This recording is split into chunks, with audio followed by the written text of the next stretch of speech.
आपको जानकारी होगी ही कि अभी एक सोने की तस्करी करते हुए अभिनेत्री पकड़ी गई है और आश्चर्य में तब डूब जाएंगे जब आपको जानकारी होगी कि वह अभिनेत्री एक आईपीएस की पुत्री है। कन्नड़ अभिनेत्री रान्या राव को सोने की तस्करी के आरोप में बेंगलुरु के अंतर्राष्ट्रीय हवाई अड्डे पर गिरफ्तार कर लिया गया है। उन्हें कथित तौर पर दुबई से भारत में 14 किलो 800 ग्राम सोना लाते हुए पकड़ा गया है। रान्या राव, जो कि अभिनेत्री है, रान्या राव पुलिस महानिदेशक की सौतेली बेटी है। देखिए, सोने की तस्करी में कैसे कैसे लोग जुड़े हुए हैं। एक सीनियर आईपीएस की बेटी और स्वयं में अभिनेत्री, पैसे की भूख कितना घिरा देती है यहां समझ में आता है।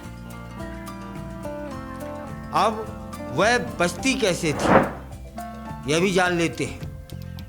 उस अभिनेत्री ने 15 दिन में 4 बार दुबई पहुंचती है और जब भी जाती है तब एक ही ड्रेस पहनती है।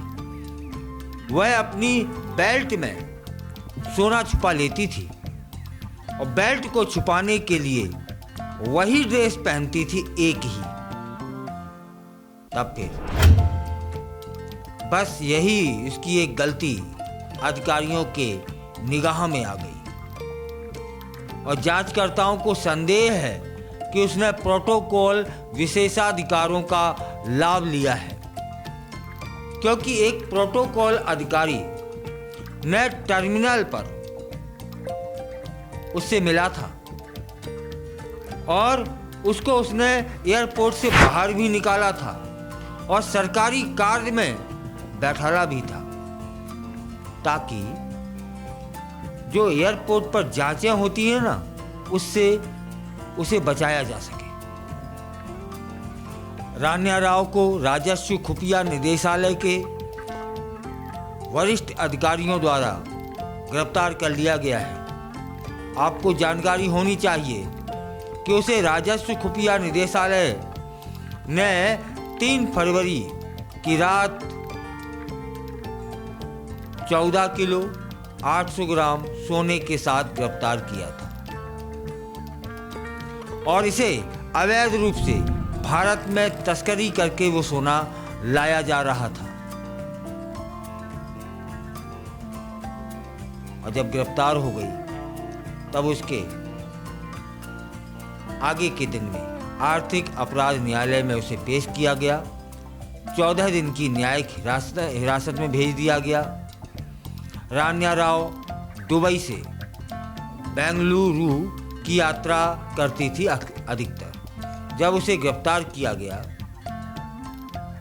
तब वह दुबई से बेंगलुरु आ रही थी और वह दुबई की अपनी यात्राओं के कारण कुछ समय से रडार पर थी, क्योंकि लगातार वह दुबई जा रही थी, एक ही ड्रेस में जा रही थी। तो जो जांच अधिकारी होते हैं उनकी निगाह में आ गई कि कुछ ना कुछ लफड़ा है, और लफड़ा निकला भी। 14 किलो 800 ग्राम सोना उसकी बेल्ट में छुपा हुआ पाया गया। इससे पूर्व वह कितने बार लाई थी। अधिकारियों ने देखा कि रान्या राव ने सिर्फ 15 दिनों में वह दुबई गई और दुबई से आई। तो ऐसा क्या काम हो सकता है कि 15 दिनों में 4 बार उसे विदेश जाना पड़े और विदेश से लौटे। बस यहीं से शक की सुई दौड़ती है और वह पकड़ी जाती है। संदेह जब बढ़ जाता है और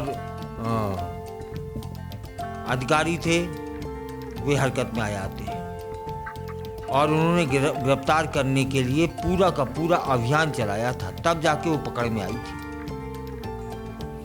DRI की जो टीम है ना, उसने रान्या राव के सोने की तस्करी से जुड़े होने की जानकारी उनको मिल गई थी पहले से, इसलिए और वह निगाह में आ गई थी। वे उसे गिरफ्तार करने के लिए उसके आने से कुछ ही घंटे पहले हवाई अड्डे पहुंच जाते हैं और वह पकड़ी जाती है। शाम के लगभग 7 बज रहे होंगे, उसकी फ्लाइट आती है और आते ही उसे गिरफ्तार कर लिया जाता है। रान्या राव ने सोने का एक बड़ा हिस्सा पहन भी रखा था और कुछ सोने को उसने अपने कपड़ों में छुपा के रखा था। PTI की जो रिपोर्ट है वे बताती है कि जांचकर्ताओं ने बताया है कि उसने अपनी गिरफ्तारी से पहले कस्टम चेक को बाईपास करने के लिए अपने जो कनेक्शन थे उनका भी इस्तेमाल किया था। DRI अधिकारियों को संदेह है कि वह एक बड़े तस्करी नेटवर्क से भी जुड़ी हो सकती है, उसका वह हिस्सा हो सकती है। रान्या राव ने 2014 में सुदीप द्वारा निर्देशित कन्नड़ एक फिल्म थी, उसमें अभिनय करने का काम शुरू किया था। बाद में उसने कन्नड़ सिनेमा से अलग अपने कैरियर को आगे बढ़ाने के लिए 2016 में बाघा के साथ तमिल में अपनी शुरुआत करी थी। यह है उसका इतिहास कि वह स्वयं में कन्नड़ की अभिनेत्री है और एक सीनियर पुलिस IPS की सौतेली लड़की है। दोनों स्थितियों में पैसे की कहीं कोई कमी नहीं रही होगी। अभिनेत्री है तो पैसा बहुत मिलता होगा और एक IPS के परिवार से है तब फिर शोहरत और पैसा दोनों रहा होगा, तो मजबूरी में यह तस्करी नहीं की गई होगी, मजबूरी में यह तस्कर नहीं हुई होगी। इसे तो पैसों की भूख तस्करी के रास्ते पर ले आई होगी।